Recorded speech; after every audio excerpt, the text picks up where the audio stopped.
Mais aujourd'hui, l'automatisation est passée à un autre niveau avec les agents IA. AI automation demand in 2025 is going through the roof. Guys, automation is everything. Et plus tu peux sortir d'un business où tu as de l'humain à gérer, plus tu seras heureux et plus tu vas passer ta vie sereinement, tranquillement. We dive into the fascinating world of AI aid. Automating away your tasks with the power of AI. Sans aucune intervention humaine. Et jusqu'à présent, beaucoup d'entreprises perdent encore du temps, des opportunités et de l'argent à choisir quelle technologie utiliser pour concevoir une solution permettant de résoudre leurs problèmes. C'est catastrophique. Il y a trop de nouveautés, il y a trop de sorties. Récemment, on a eu l'automatisation, ensuite automatisation IA, après agent IA. Et en plus, il y a encore un terme plus colossal que ça, que je vous partage en fin de vidéo.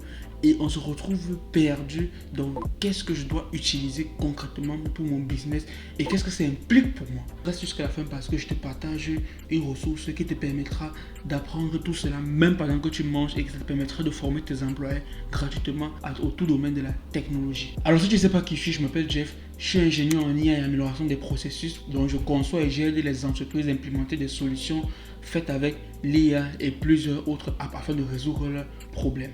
Je ne vends pas de formation, je ne vends pas de produits. Je suis juste un gars qui fait des contenus pour des entrepreneurs et des managers d'entreprise. Pas de bavardage, let's go. Alors, je ne peux pas me permettre de parler de technologie, de fonctionnalité sans parler de la transformation digitale elle-même. Et c'est juste un processus évolutif qui permet à une entreprise, un business ou même un état de passer d'un point A. Le point A, c'est les processus chronophages, le système qui peut optimiser beaucoup de choses de manuel vers un point B où il y a de la technologie dans les processus, l'intelligence artificielle à tous les niveaux, on a des SOP, etc. Donc, vous voyez bien que c'est l'évolution d'une entreprise, l'évolution des systèmes d'un business au cours des années. Et se divise juste en 4 phases. Ce schéma l'explique bien. Où tu vois à l'escalier, à la marche 0, on a le travail 100% manuel. À ce stade-là, 100% du travail est fait manuellement et tout se résume à papier, la mémoire humaine et la parole. Exemple, quand un client arrive dans l'hôtel, le client est stocké dans le registre de 1000 pages qui est au secrétariat. Quand un appel est fait, les informations sont écrites sur papier. C'est une phase qui pose beaucoup de problèmes parce que tu t'en doutes sûrement. Si un employé quitte son poste, le business il est paralysé. S'il y a un incendie qui brûle les documents, là c'est la catastrophe. Et il y a zéro traçabilité, il y a beaucoup d'erreurs humaines. Et en plus de ça, les données ne sont pas exploitables. Les données qui sont écrites ne sont pas exploitables afin de les analyser et d'arriver à des décisions ou alors de concevoir des systèmes pour améliorer les processus. Donc, ce n'est pas très intéressant. Pourtant, c'est prioritaire et primordial afin de passer à la phase 2 qui est la digitalisation. Là, à ce niveau, ce n'est plus 100% de travail manuel, mais on commence à en voir un peu de digital. Certes, on ne change pas tout le processus, mais on impacte sur les tâches du processus. Exemple, au niveau de la prise d'informations des clients ou bien des employés qui arrivent, ce n'est plus fait sur papier, mais ça peut être fait sur un Excel. Ça peut être fait sur un capteur d'employé digital. En gros, c'est là que viennent même tous ces capteurs au niveau industriel et tous ces formulaires de collecte d'informations au niveau de l'administration. On vient digitaliser les tâches uniquement. Donc, on digitalise la collecte d'informations à travers un formulaire. On digitalise le traitement d'informations à travers un fichier Excel. La phase 2 qui est l'automatisation numérique. Ici, on ne se contente plus juste de taper sur l'ordi, Excel, formulaire, etc. Non, ici, on commence à gagner du temps. On impacte sur un processus. Donc, on automatise, en plus d'automatiser les tâches répétitives grâce à des outils numériques, c'est ça. Ici, on ne fait plus tout à la main. On vient utiliser des CRM, des outils d'automatisation comme N8N, Zapier, etc. pour connecter les applications qui intervenaient sur les tâches afin de faire un processus automatisé et ça nous permet de gagner énormément d'heures. Exemple, alors, revenons à l'étape 1. Pour recevoir les informations, on passe par un formulaire. Ça se stocke dans un fichier. Et après ça, il y a un autre processus où on veut contacter les clients en question. Donc, on va partir chercher la base de données, le remplissage du formulaire, revenir avec elle, passer les contacts et écrire les réponses des appels. Par exemple, on a closé ou on n'a pas closé. Les prochaines choses à faire, plus tard, on écrit Et plus tard encore, dans 2 semaines, on reviendra prendre la base de données qui a été modifiée pour l'amener à l'autre process et la remodifier encore. Donc, vous voyez déjà le processus tâche par tâche. Mais ici, tout n'est pas lié. Les tâches sont digitalisées, mais il n'y a pas de symbiose entre toutes les tâches pour former un processus, pour former une boucle finie. C'est là où l'automatisation entre en jeu. On vient connecter toutes les applications entre elles afin de créer un data pipeline. C'est un tunnel d'informations où on prend les informations depuis la collecte par le formulaire directement Google Sheets, c'est ton CRM, et ton CRM directement tu fais le suivi de tes clients et de tes employés à l'intérieur. Tu peux visualiser les data, donc tu fais aussi l'analyse de données dans ton CRM. Tu peux produire des documents avec ce CRM là, produire tes factures avec La phase 2, c'est concrètement automatiser les processus en soi, et ça fait mais il y a toujours une question qui se pose et qui fait intervenir la phase 3, qui est la transformation digitale. Là, au niveau de la transformation digitale, on passe à un changement structurel. Ici, ce n'est plus juste un gain de temps sur les tâches. C'est une nouvelle manière de fonctionner. Donc, concrètement, c'est révolutionner le processus en lui-même, la façon de faire. Ce n'est pas améliorer ce qu'on faisait, non. C'est modifier, c'est changer concrètement la fondation même de la façon de faire. Ici, par exemple, si tu gères ton activité par email ou avec un email ou un Excel, ici, concrètement, tu as CRM plus automatisation plus dashboard. Tu vois que c'est un assemblage des étapes précédentes. Donc, c'est concrètement bouleverser la façon de faire avec des nouveaux outils, des nouvelles fonctionnalités, des nouvelles technologies et des nouvelles compétences aussi, parce que tu ne devras plus juste écrire des mails, tu devras utiliser les plateformes. Donc, concrètement ici, on va créer une expérience fluide pour tes clients et ton équipe, là où ça te permettra de scaler sans forcément recruter plus. Non. Et en plus de ça, tu bases ton pilotage sur des données fiables en temps réel.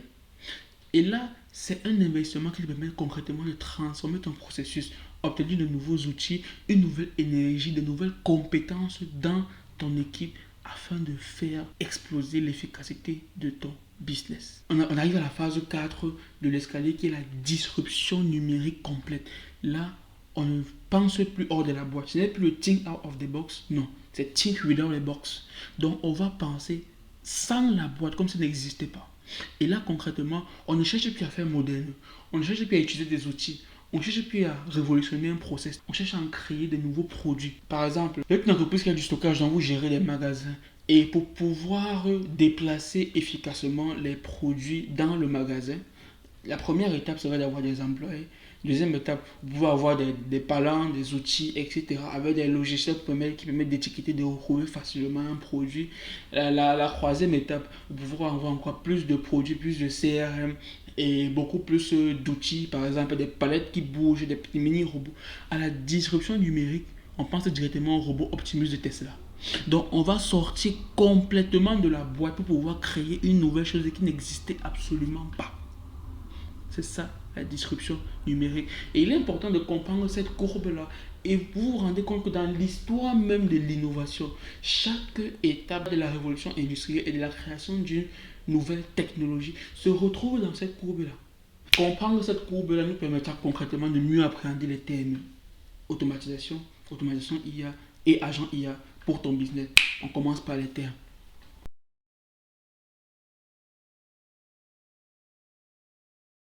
Alors, c'est quoi l'automatisation?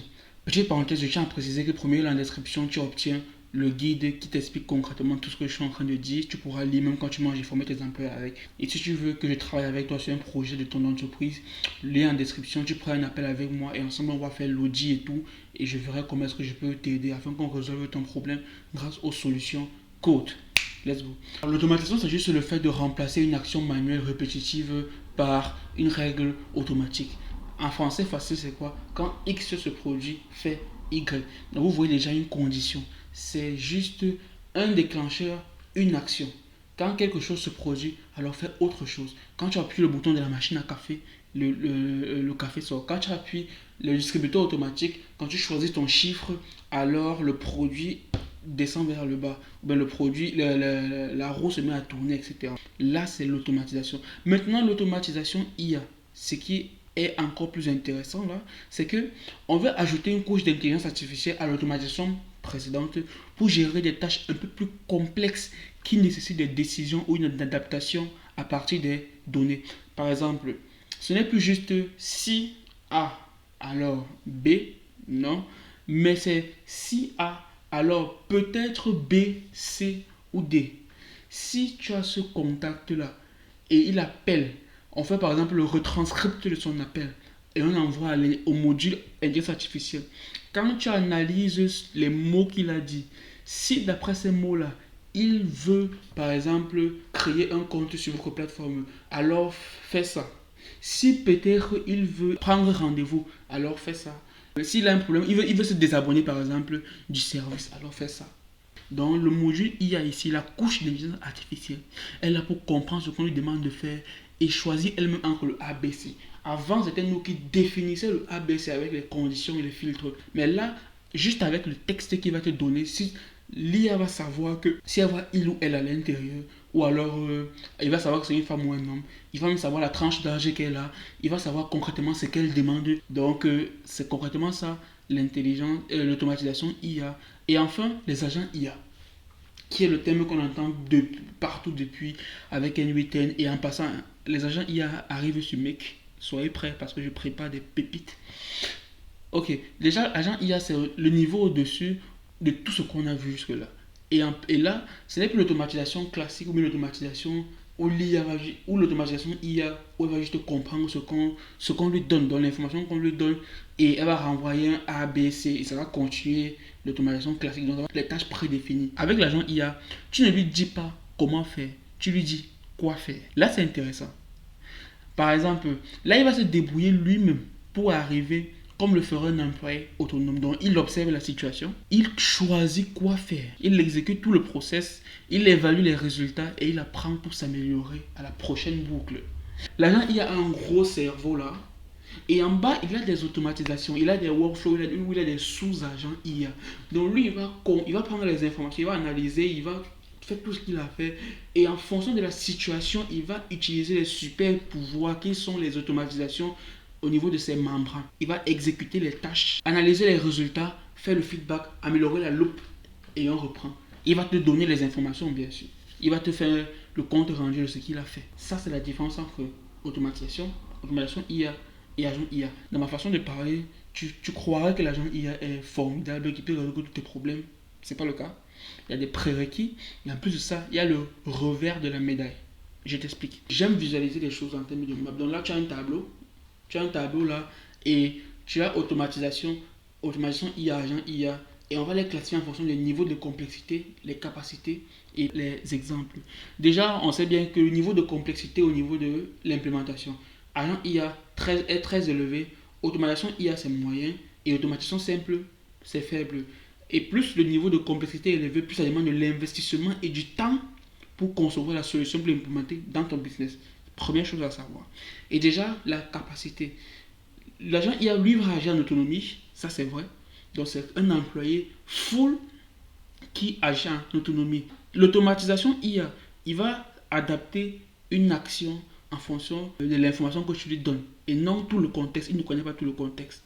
Même si tu lui expliques n'importe comment dans ton prompt pour le module IA, il ne connaîtra pas tout le contexte comme un agent IA. Donc, il va adapter une action. Et pourtant que l'automatisation simple va juste répéter une règle prédéfinie. Ça, c'est la première chose à savoir. Et là, on va passer dans la deuxième chose à savoir pour pouvoir comprendre concrètement ce que ça coûte pour toi. On a fait le tour des trois.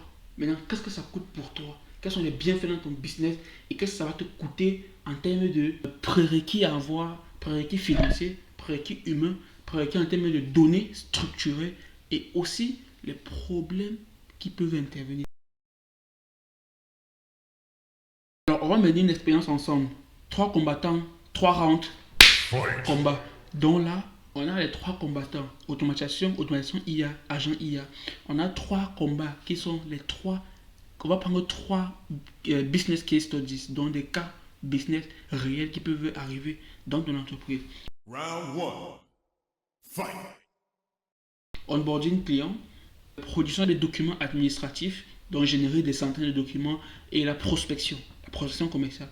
Donc on a 3 cas d'études, 3 gladiateurs on va faire les chocs, on va faire le croisement et on va arriver à des conclusions ensemble. C'est ça l'expérience de maintenant. Et on commence directement avec l'onboarding client. Concrètement, ça sera quoi? Pour ces 3 cas-là, chaque cas, on verra comment chaque technologie intervient dans ce cas-là, avec ses forces, ses limites et ce que ça change dans la réalité. Et tu comprendras directement ce que je veux par là dire.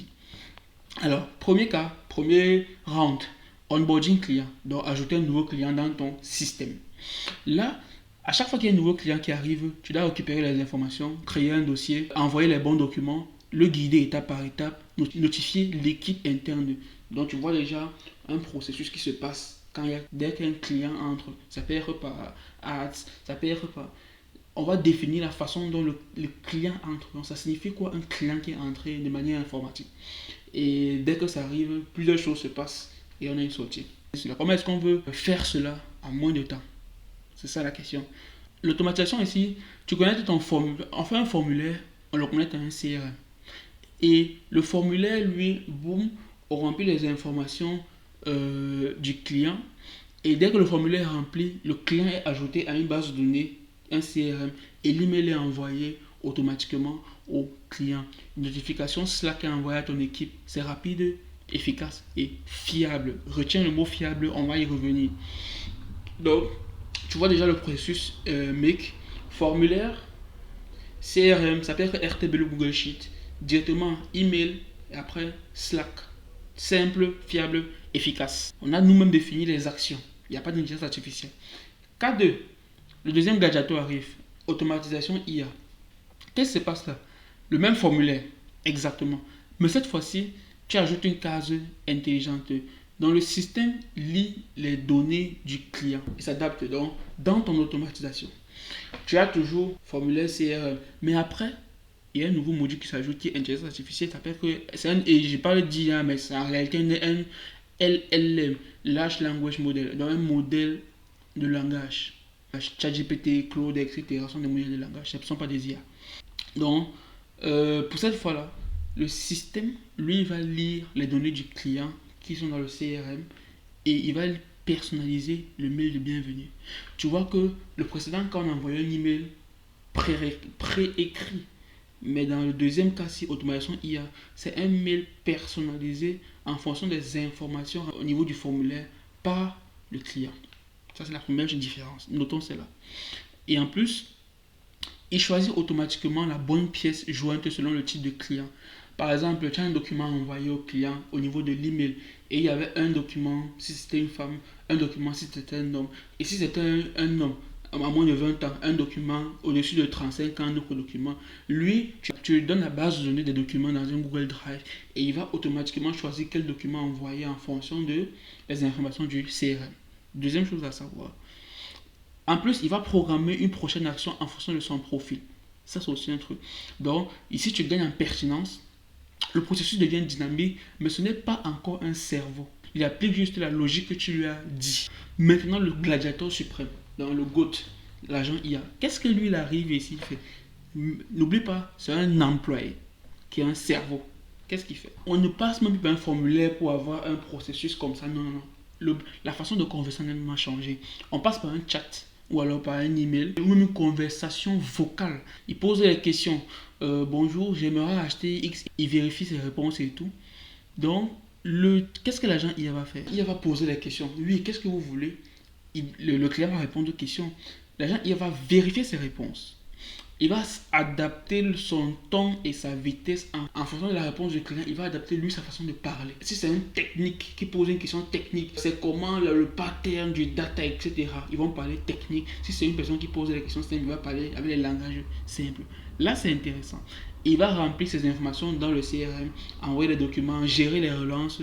Et en plus de ça, s'il y a nécessité de contacter l'humain, il va prévenir l'humain. Juste avec ce premier round, onboarding client. L'automatisation vient prendre formulaire, CRM, email, Slack, statique. Un seul scénario. L'agent IA, lui, va complètement changer la façon de penser. Donc, c'est un cerveau qui fera ce que tu étais supposé faire. On comprend déjà les forces de chacun. Les limites, on en parlera juste après et je vais te raconter comment un expert consultant a remboursé l'investissement d'une entreprise parce qu'elle a implémenté un système avec des agents IA mais qui ont complètement bafoué la clientèle de la boîte, la crédibilité de la boîte, et elle a perdu un client et on a failli pousser en justice le consultant. Round 2. Fight. Continuons. On a compris les forces. Deuxième round. Document. J'avais déjà fait une vidéo de comment produire les documents automatiquement dans ton entreprise. Si tu veux savoir, regarde la vidéo sur le côté. Et on continue. Là, tu veux produire une facture, tu veux produire un devis ou un contrat, etc. En gros, tu veux produire un document. Le document que tu produis, il y a des informations répétitives et il est personnalisé. Donc c'est répétitif, copier-coller, mais c'est personnalisé pour chaque client, mais pour chaque destinataire. Et une erreur n'est pas acceptée parce que ça va coûter cher. On a mis le contexte. Maintenant, l'automatisation, qu'est-ce qu'elle vient faire?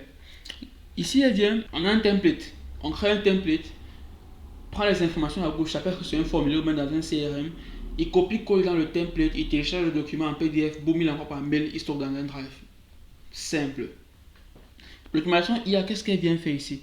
Elle veut comprendre le contexte de la vente et elle va choisir les bons éléments, ajuster la mention. Par exemple, si c'est le projet, elle va changer sa façon d'écrire le produit, changer la mention. Il va détecter même les anomalies juridiques si on place bien le module IA au bon niveau du process. On va détecter les anomalies juridiques. Il y aura une génération intelligente, mais pas encore autonome. On a bien dit ça au début. Donc, il va travailler mieux que l'automatisation simple, mais il ne pense pas encore. Donc, il ne pense pas comme un humain. Il fait ce qu'on lui demande de faire. C'est juste qu'il réfléchit un peu. Il n'a pas l'overview, la focalisation zéro sur tout le système. Non. L'agent IA, qu'est-ce que l'agent IA vient faire? Lui, tu n'as rien à générer avec lui. Un document qui est produit avec un agent IA, tu n'as rien à générer. Parce que tu as un employé qui est chargé de produire les documents. Il peut produire des centaines de documents différents.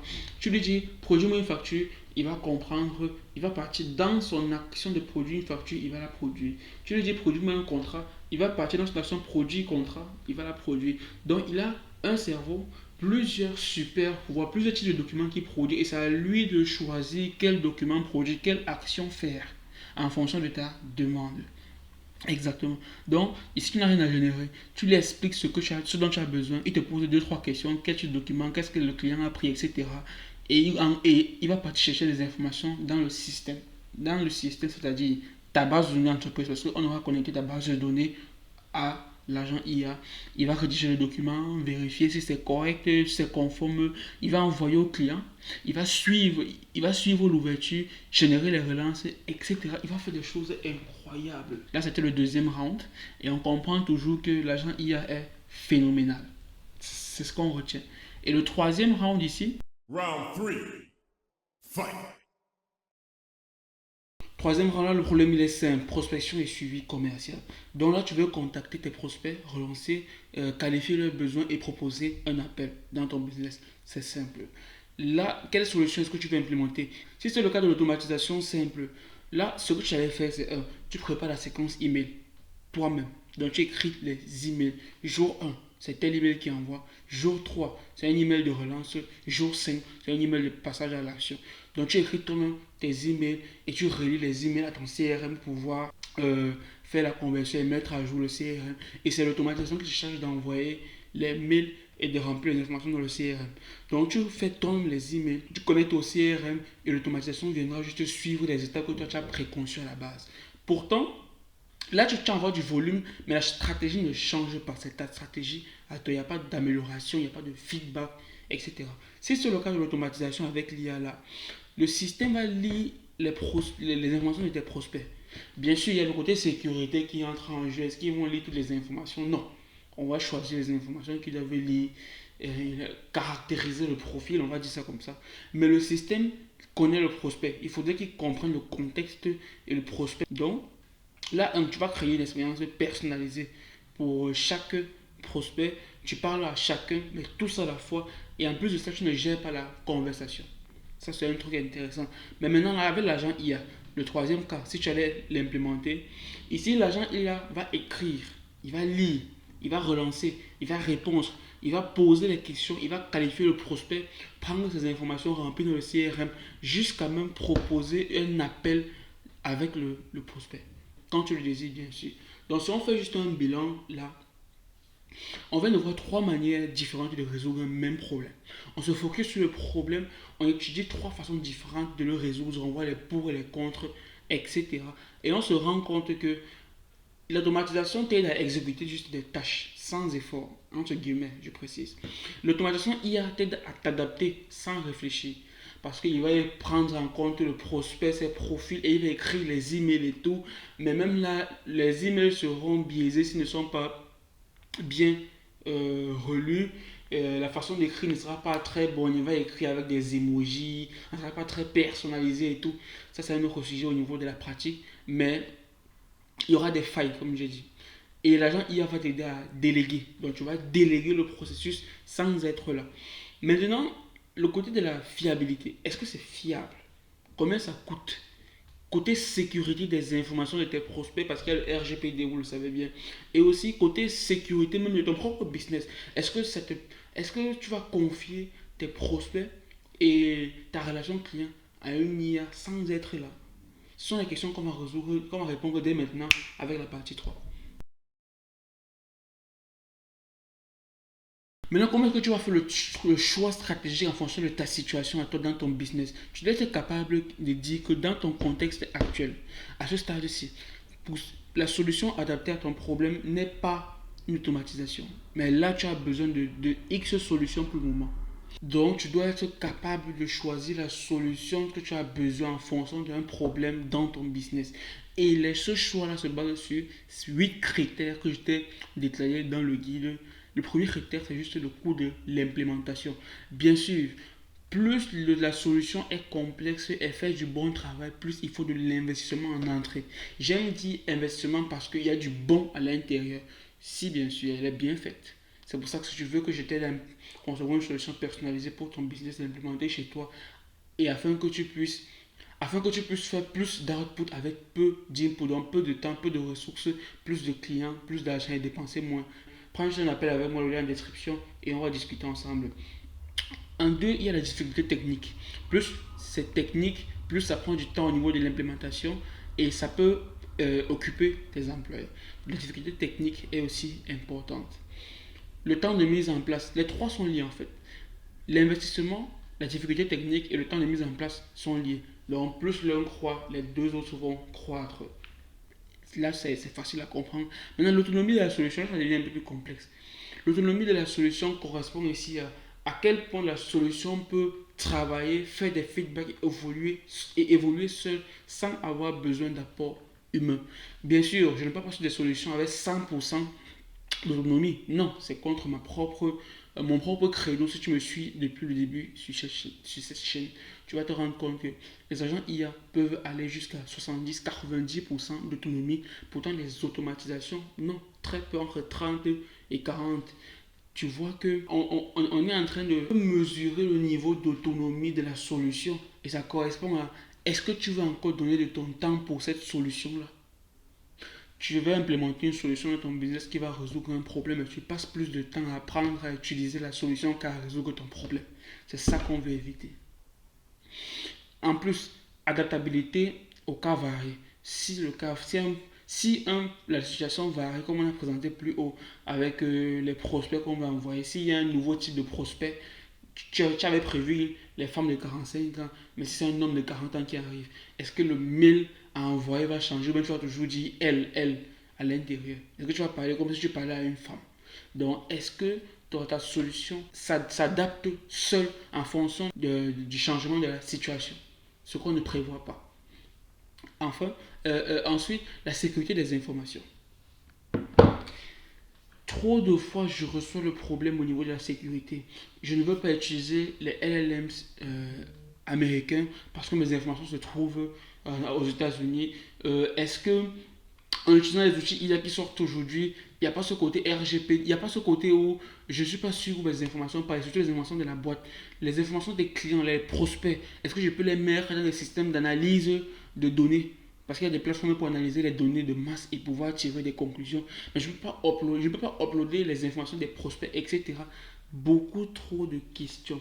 Et je vous le conseille. Le point de la sécurité est l'un des points les plus importants dans les solutions business. Donc, il faut vraiment prendre le temps d'étudier cette partie-là avant de choisir la solution. Et pour t'aider à répondre, automatisation, c'est local. C'est local, ça dépend de l'outil, bien sûr. C'est local. Automation IA, il y a déjà un outil IA à l'intérieur. Un outil qui dit outil IA, LLM. Et avec les agents IA, il y a la possibilité de concevoir toute sa solution, de l'exporter et de la faire fonctionner H24 sur son serveur ou même dans son PC en local. C'est possible. Donc c'est une solution, un concept que je ne peux pas détailler juste en quelques secondes dans une vidéo. Je vais prendre une vidéo complète pour parler de la sécurité dans les solutions IA pour les entreprises. Parler des RGPD, IA Act, etc. Tu peux t'abonner pour être informé quand la vidéo sortira. Mais tu dois juste savoir que c'est un point hyper important que tu dois prendre en compte pour la sécurité de ton business, pour la sécurité des informations de tes employés et même pour la confiance que les clients mettront dans ton entreprise. Alors voici le tableau final de la comparaison entre automatisation IA et agent IA. Et ce tableau devient ta boussole. N'oublie pas le lien en description pour pouvoir l'obtenir. Alors, coût d'implémentation au niveau des agents, au niveau des automatisations. Ici, le coût est faible. C'est rapidement entre quelques centaines d'euros en fonction de la complexité, bien sûr, mais c'est faible. 300, 400, 500 jusqu'à 900 et tout.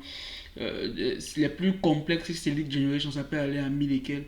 Mais en vrai, c'est bas, c'est dans les centaines. Les automatisations IA, par contre, elles, tu peux facilement les voir entre les 1500, 2000 jusqu'à 5000 euros. Et les agents IA, tu peux les voir à 5000, 10 000 euros même. Parce que là, c'est beaucoup plus complexe. Il y a des databases à prendre. Il y a beaucoup trop d'outils de développement, de code, de concepts informatiques purs à mettre en place à l'intérieur, surtout au niveau du déploiement, afin qu'il puisse tourner dans ton serveur et s'assurer de la sécurité, de poser des garanties, etc. Le coût est beaucoup plus important. Donc, j'ai mis en rouge. Première contrainte au niveau des agents IA, c'est le coût d'implémentation qui est assez élevé. Donc, c'est un investissement qui vaut vraiment sa place quand tu es une entreprise qui a des datas qui valent le coup. On va en parler juste après. Mais ça vaut le coup et l'investissement il est colossal. La difficulté technique, tu t'en doutes bien.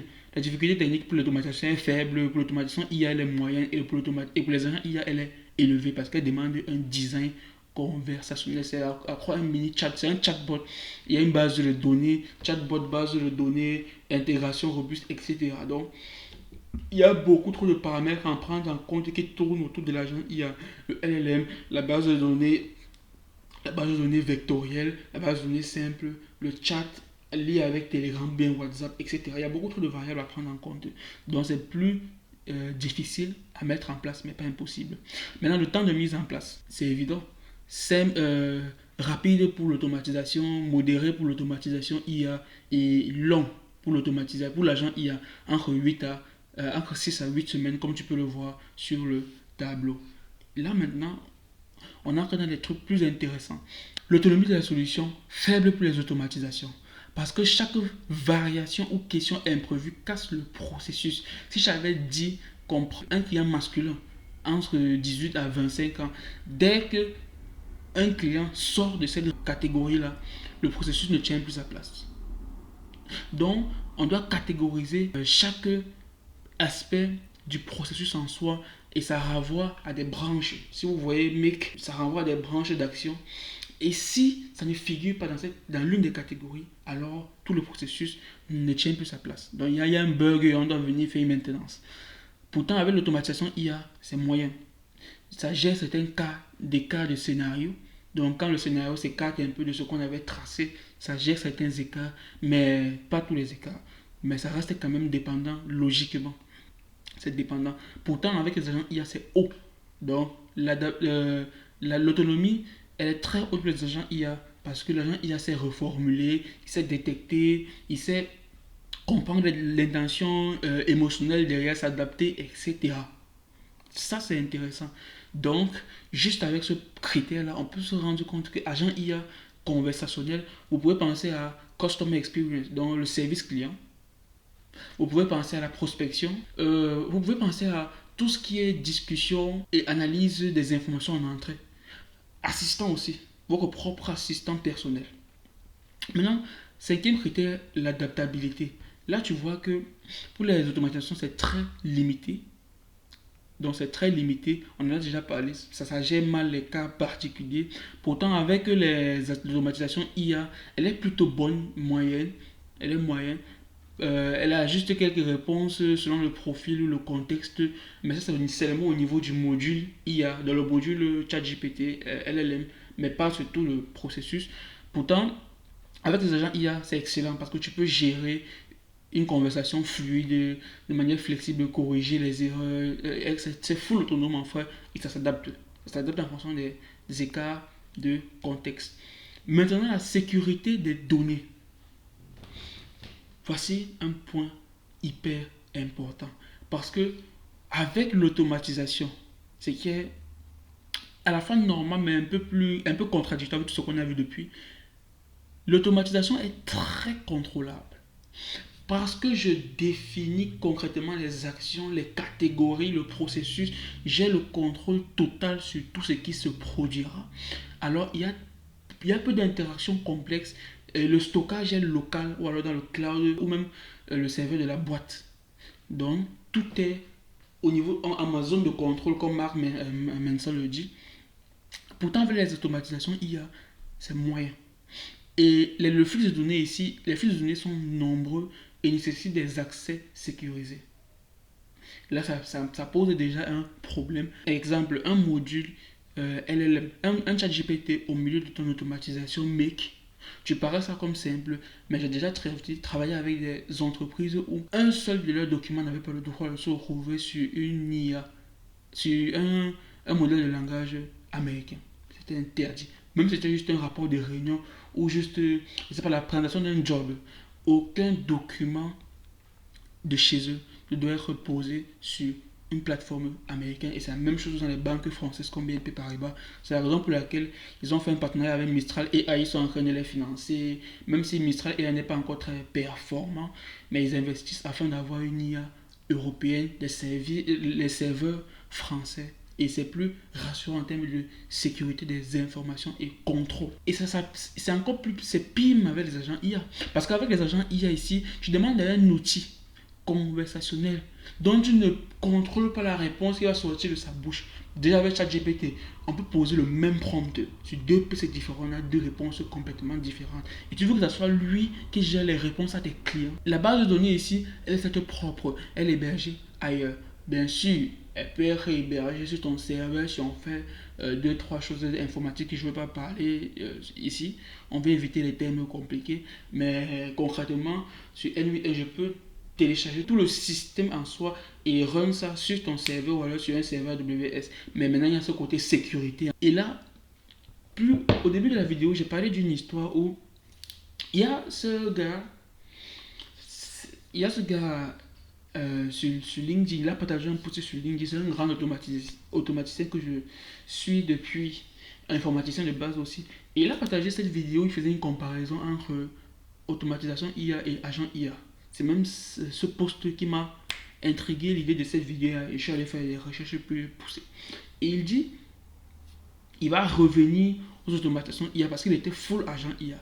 Parce qu'il avait implémenté des agents IA dans une entreprise et il s'est retrouvé à rembourser de l'argent à l'entreprise où il avait développé des agents IA.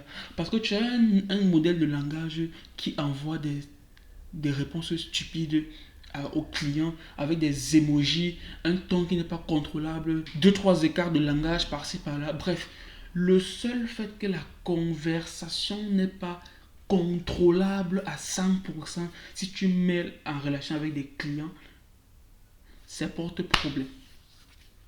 Ça porte problème. Parce que ça a détruit la crédibilité de l'entreprise pour ses clients. Et il y a des clients qui ont abandonné la boîte. Et la boîte s'est retournée contre le consultant qui a implémenté le système. Et là, c'est devenu les problèmes. Et il a fait ce post avec plein d'émotions pour exprimer le revers de la médaille des agents IA dont personne ne parle. Et il va revenir aux automatisations IA beaucoup plus complexes et aux automatisations simples. Ici, ça revient à tout ce que j'ai dit plus haut. Les agents IA sont certes intéressants, sont certes importants. Quand c'est une utilisation personnelle, oui, ton assistant qui est sur ton Telegram, sur ton WhatsApp, qui a accès à ton calendrier. Hey Paul, programme la réunion à 8h demain, donne-moi le contact du client avec qui j'ai discuté hier, quel était le résumé de la réunion, etc. C'est super important, intéressant et c'est valuable. Mais lorsque tu déposes déjà un agent, il y a une solution non contrôlable au niveau de la conversation et beaucoup d'autres aspects. Dans la livraison de tes services que tu commerces, que tu vends, ça devient très, très sensible. C'est le premier point alarmant avec les agents IA. Et je veux vraiment que tu puisses comprendre cela et faire tes propres recherches aussi. Bien sûr, je vais te partager le document avec toutes mes recherches et bien me présenter. Et tu pourras faire tes propres recherches. Ce tableau-ci, c'est un tableau résumé qui explique vraiment toute ma pensée au niveau de ces 3 gladiateurs, comme j'aime le dire. Le retour sur investissement. C'est aussi un point intéressant. Parce que, bien sûr, personne ne veut investir son argent dans des solutions, dans la conception de solutions, s'il n'y a pas un retour sur investissement. Et on voit bien que avec les automatisations simples, le retour sur investissement est immédiat. À la seconde où j'implémente le processus et que je lance, je déclenche l'automatisation, à l'instant T, on voit les résultats de l'automatisation et on voit le gain de temps immédiat. Et quand on voit le rapport investissement temps gagné, c'est intéressant. Donc le rapport est très petit. Donc le retour sur investissement est rapide.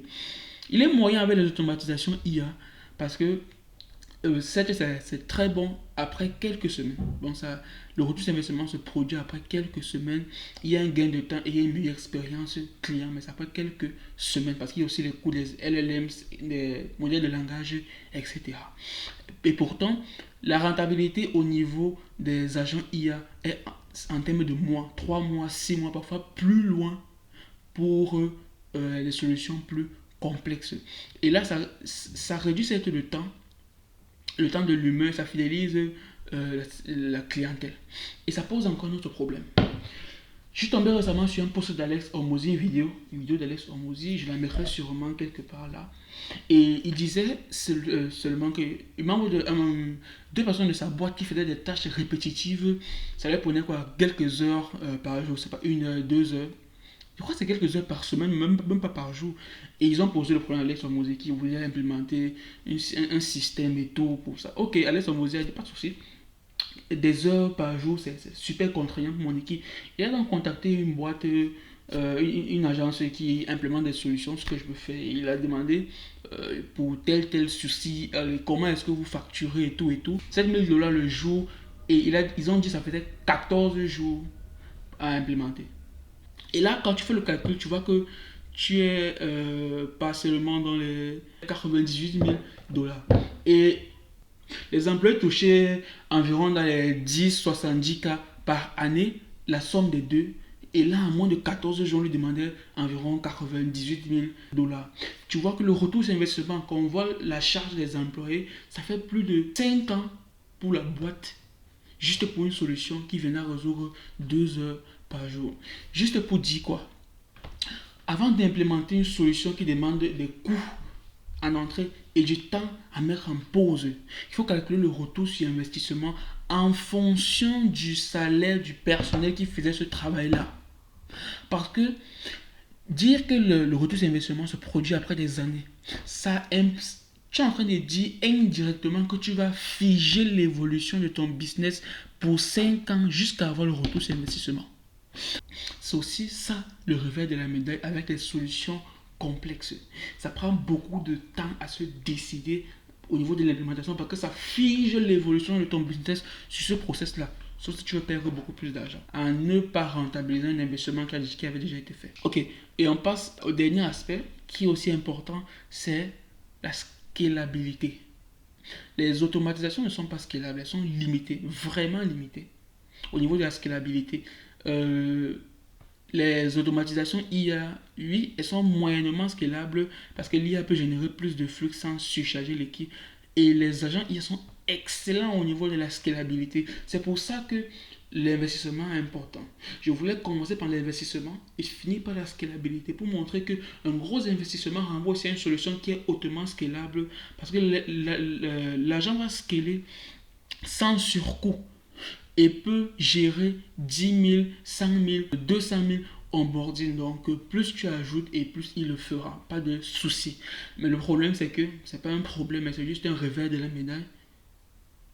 Hautement scalable pour peu de coûts avec un investissement qui avait déjà été fait. Ça égale à licenciement des collaborateurs, licenciement des employés. Si on veut faire un feedback, on va juste se dire que si tu fais souvent la même tâche, si X se passe, Y se produit, prends l'automatisation dans ton processus. Si tu veux savoir quoi utiliser maintenant, si tu peux faire un schéma logique de ton processus, tu peux utiliser l'automatisation. Surtout que niveau sécurité, c'est plus intéressant et c'est hautement plus fiable.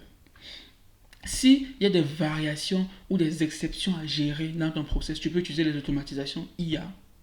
Et là, ton système s'adapte au contexte ou au comportement. Mais là, si tu veux aller plus loin et tu veux automatiser un processus complet, tu veux déléguer un processus complet, dialoguer avec l'utilisateur, la forme de conversation, et tu veux gagner en autonomie, pas juste en productivité, alors les agents IA, c'est la meilleure solution pour toi. Là, c'est le point de tout ce qu'on a fait au début. Et si je veux résumer toute la vidéo, on a fait le tour de tout un process. Si tu es encore juste dans la vidéo à ce niveau-ci, je dois te dire merci et commente juste l'un des 3 gladiateurs parmi le choc qu'on a fait tout à l'heure. D'après toi, qui a gagné le combat? Ou bien pour ton entreprise, pour ton cas, qu'est-ce qui t'a le plus intéressé à l'intérieur? Et là, pour conclure juste la vidéo, on va retenir juste quelques points mindset. Quelle est la façon de penser? La façon que j'aimerais que tu penses quand tu es en face de cette technologie, de toutes ces technologies futures qui vont sortir, les prochaines vidéos que je ferai, DeepSeek, Manus AI, Agent IA sur Make, etc. Voici les mentalités à avoir. Déjà, la solution passe avant la technologie. Ne te focalise pas sur la technologie en soi, mais sur la solution qui sera conçue et est-ce qu'elle va résoudre réellement ton problème. 2. Commence petit et pense grand. Ne saute pas directement aux agents IA. Non. Comme on a vu l'échelle de la transformation digitale, chaque marche de l'échelle est certes contraignante, mais elle est un prérequis pour pouvoir aller à l'autre marche. 3e leçon, les outils ne valent rien sans les humains. Automatiser ne veut pas dire déshumaniser, non. Ça veut dire déléguer à l'humain. Ça veut dire laisser l'humain gérer.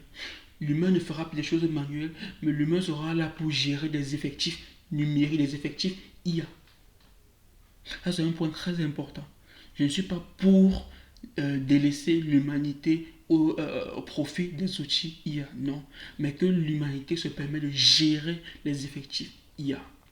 La prochaine leçon, c'est chercher l'impact, pas le buzz.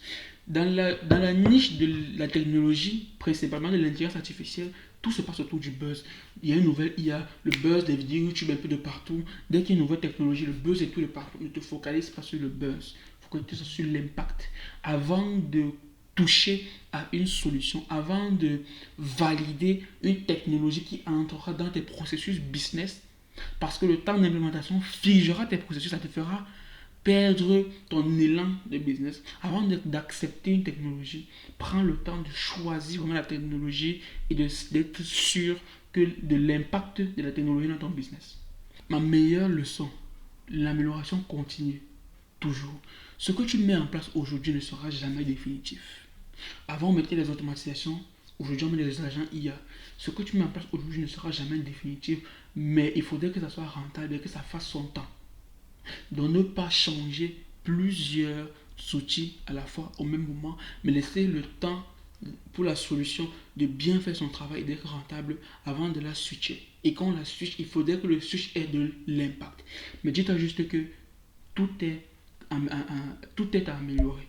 On est à une courbe d'amélioration continue et tous les jours, il y a de nouvelles façons de faire des choses. Alors, ne reste pas figé où tu es présentement. Documente-toi, apprends de ce qui se passe aujourd'hui afin de soit t'en protéger, soit l'utiliser à tes propres fins. Tu as juste besoin d'une bonne méthodologie, d'une bonne réflexion, d'une bonne équipe et de bons outils. C'est tout. Et on a fait le tour, ça a pris beaucoup de temps.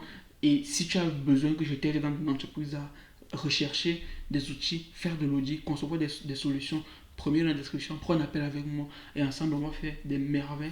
Je cherche des collaborations, pas juste des clients passagers. Je ne vends pas de produits, je ne vends pas de formation. Je suis juste là pour implémenter des solutions qui auront de l'impact. Si tu as aimé cette vidéo, laisse juste un commentaire. C'était Jeff.